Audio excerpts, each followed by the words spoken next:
টাকনুর মাঝামাঝি পর্যায়ে কোনো ঝুলিয়ে রাখলে, প্যান্ট ঝুলিয়ে রাখলে হারাম হবে কিনা? টাকনু ঢেকে গেলে এটা পুরো হারাম। টাকনুর উপরে পর্যন্ত, মাছ পর্যন্ত হলে আশা করা যায় সমস্যা নেই। আর এটা হলো অনুভূতির ব্যাপার। আমি সবসময় আল্লাহর কাছে দোয়া করি, আমাদের সিনেমার নায়ক বা ক্রিকেট খেলোয়াড়রা যদি একটু টাকনুর উপরে কাপড় পরা শুরু করতো, আমাদের যুবকরা সবাই করতো। দাড়ির ব্যাপারে শরীয়ত ফরজ কোনটি আর সুন্নত কোনটি?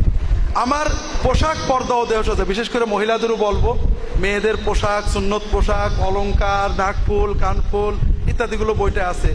দাড়ির বিষয়টা বিস্তারিত আছে। দাড়ি রাখা আল্লাহ রাসূল নির্দেশ দিয়েছেন, কাটতে নিষেধ করেছেন এবং নিজেও রেখেছেন। এটা ফরজ, অনেক ফকিহ বলেছেন, কেউ ওয়াজিব বলেছেন। সুন্নত যারা বলেন বলতে চান সুন্নাহ নির্দেশিত ওয়াজিব। কাজে দাড়ি চাষা যে হারাম এটা সবাই একমত।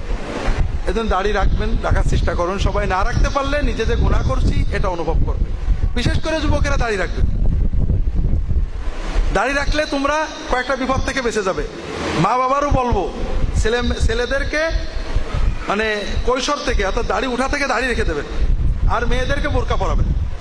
ওরা 25 বছরের পরে যে দাড়ি চেঁচে ফেলে অসুবিধা নেই। অসুবিধা নেই মানে গুনাহ হবে কিন্তু বিপদ হবে না। বোরকা ঘুরে ফেললে গুনাহ হবে, বিপদ হবে না। সেই বিপদটা কি? ছেলেদের হলো দাড়ি রাখার সঙ্গে সঙ্গে তুমি প্রথম বিপদ থেকে বেঁচে যাবে, সেটা হলো মেয়েদের সাথে সম্পর্ক। তোমরা বলবে যে হুজুর স্যার মেয়েদের সাথে গল্পই তো মজা। এটা মজা, ঠিক আছে, সন্দেহ নেই, কিন্তু মজার থেকে অনেক সমস্যা তৈরি হয়। প্রথম সমস্যা পকেটের সমস্যা, টাকা লাগবে, খাওয়াতে হবে, হাদিয়া দিতে হবে, এটা অনেক ঝামেলা। নিজের পকেট শেষ হলে বাপ মার পকেটে চলে যাবে। দ্বিতীয় সমস্যা মনের সমস্যা, বইয়ের সামনে গেলে বই দেখা যাবে না, ওই মুখটা নজরে পড়বে। ঘুমাতে গেলে ঘুম আসবে না, মনে হবে মোবাইল করি। তৃতীয় সমস্যা লেখাপড়া নষ্ট হয়ে যাবে। চতুর্থ সমস্যা তোমার ঈমান আছে, মনে হবে যে বিয়ে করি। যদি আল্লাহর রহমতে বিয়েটা না হয় তাহলে 1-2 বছরের কান্না, আর যদি বিয়েটা হয় মিনিমাম 70 বছরের কান্না। কারণ এই 15 থেকে 20-22 পর্যন্ত যে চোখের চয়েস, এটা শতকরা 100% ভুল হয়। এই জন্য দাড়ি রাখলে প্রথমত এটা থেকে বেঁচে যাবা। 2 নম্বর, খারাপ বন্ধুদের থেকে বেঁচে যাবা।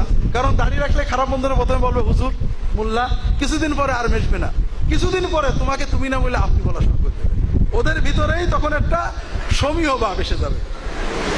আর খারাপ বন্ধু যে কি খারাপ তোমরা জানো, যে বন্ধুরা হিরোইন খাওয়াবে, বন্ধুরা টাকা পয়সা নষ্ট করবে, বন্ধুরা খারাপ কাজ করাবে, এরপরে তোমাকে ব্ল্যাকমেইল করবে। দেখ তুই যদি আমার কথা না শুনিস মার তোর মার কাছে বলে দেবো, বাবার কাছে বলে দেবো। আমরা মনে করি বাপ মার কাছে বললে মায়ের খাবো, যাক ওর কথাটাই শুনি। আসলে না, অন্যায় যদি করে ফেলো কোনো সময় বাপ মাকে সোজা বলবা যে অন্যায় করে ফেলেছি। কারণ বাপ মা তোমার ভালো চান, একবার মারলেও পরের বার বাঁচাবে, আর তোমার বন্ধু তোমার মাথায় কাঁঠাল ভেঙে খাবে। তৃতীয়ত, দাড়ি রাখার কারণে তোমার ভিতরে লজ্জা তৈরি হবে, খারাপ কাজ করতে পারবে না সহজে। আর মেয়েরা যদি বোরকা পরে আর মোবাইলটা বাদ দেয়, মেয়েরা বেঁচে যাবে। কত মেয়ে যে নষ্ট হয়ে যাচ্ছে, ধ্বংস হয়ে যাচ্ছে। কারণ মেয়েদের মন নরম, ফোনে 2-একটা মিষ্টি কথা বললেই ভুলে যায়।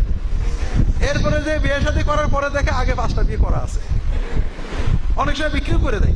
এই জন্য দাড়ি রাখা কিশোরদের, যুবকদের খুবই দরকার। দাড়ি রাসূল বড় রাখতে বলেছেন, কাজে বড় রাখতে হবে।